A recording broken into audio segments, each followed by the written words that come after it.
Loriano Bedin, il killer di Mario Ruoso, resta in carcere. È la decisione del giudice per le indagini preliminari Francesca Vortali, che ha respinto la richiesta dell'avvocato Giorgio Mazzuccato di concedere gli arresti domiciliari con braccialetto elettronico. Ci aspettavamo certamente anche un esito di questo tipo, eravamo preparati, ne avevamo discusso anche con l'assistito ed eravamo appunto pronti ad uno scioglimento di riserva di questo tipo. Adesso abbiamo un po' di tempo per pensare se vale la pena presentare istanza di riesame al Tribunale della Libertà oppure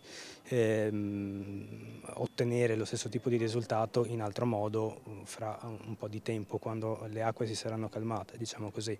Attualmente Bedin si trova in cella a Pordenone con altri 5 detenuti. Per noi adesso è molto importante compiere i prossimi passi e cercare di fare chiarezza su quanto accaduto.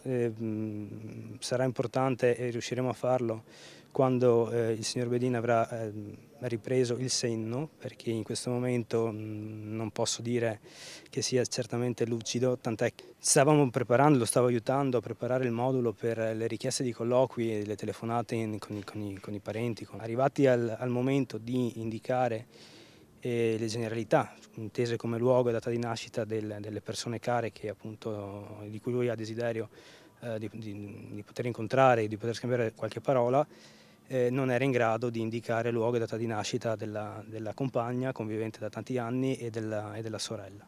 Per questo, nei prossimi giorni potrebbe essere richiesta una perizia psichiatrica per valutare il suo stato di salute. Intanto, le indagini della Polizia di Stato proseguono senza sosta. Il movente, secondo quanto emerso finora, sembrerebbe di natura economica. Gli investigatori stanno anche concentrando l'attenzione sull'orario del delitto. Dalle telecamere di videosorveglianza, il primo avvistamento di Bedin è alle 7:22 in via del Porto, con un tubo di ferro lungo 71 cm in mano. Testimoni però confermano che successivamente si è verificata una lite molto accesa tra lui e il patron di Telepordenone.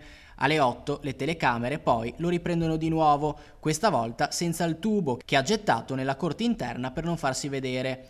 Sono in corso anche verifiche sui tabulati telefonici. Restano però interrogativi sul lasso di tempo tra i due avvistamenti, circa 38 minuti, e sulla possibile presenza di un complice, oppure se Bedin abbia agito da solo. Al centro dell'inchiesta anche l'incendio al Garage Venezia dello scorso luglio, dove le immagini inviate da un telespettatore mostrerebbero Bedin pochi istanti dopo il rogo. La lite potrebbe essere quindi degenerata fino al massacro, forse perché Ruoso aveva scoperto qualcosa di scomodo. Le indagini nel frattempo proseguono.